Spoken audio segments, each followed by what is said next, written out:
This car to pass.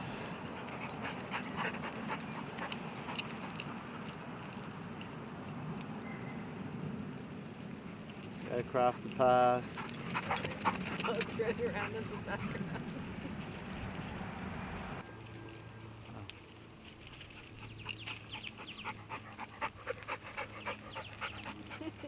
Come here, stinky dog. Hi, Darren from JD Creative Works here. Welcome to my little vineyard project. My wife and I have a selection of vines planted on my mother-in-law's property. We've got Mourvèdre, Cardin, Tempranillo, Nero d'Avola, and one single Sagrantino vine. Most of the vines we planted in the spring of 2018. We've been in the process over the last couple of winters of training them onto the wire here.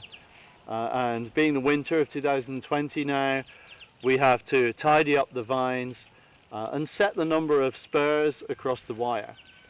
We have the cordons coming from the main trunk here, and we set the number of spurs along the cordon, which in the future will determine the number of canes, new growth that we get every year, and therefore the amount of fruit we get.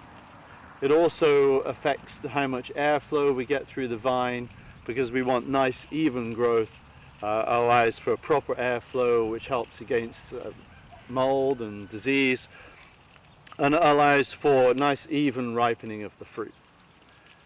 So this is one of our Tempranillo vines. It's looking kind of wild. We chose 2 canes in the previous year to train on the fruiting wire, so we need to remove the canes that we don't want and set the number of spurs across the vine. As you can see, we let this vine grow further up the post than you might normally see on vineyards. So the first thing we'll do today is take off the growth above where we want the head of the vine to be. So I'll make a cut just in here.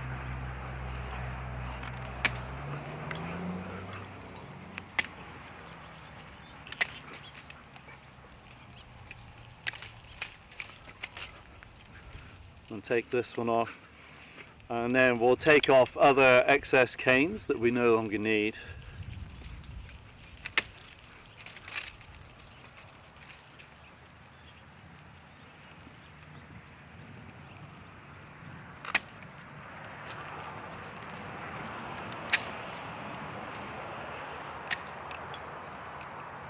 So now that we have our 2 main cordons on our fruiting wire, what I'll do is I'll come along and look at the number of potential shoots we have here.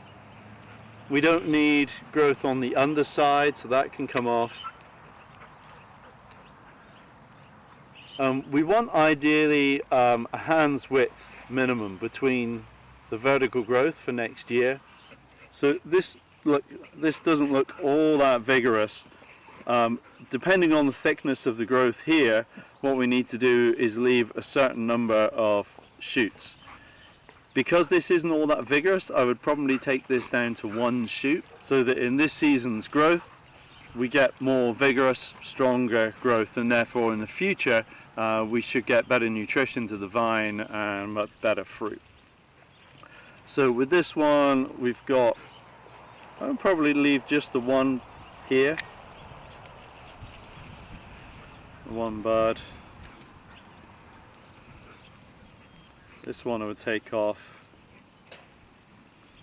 So we've got a nice hand width between this one and the following growth.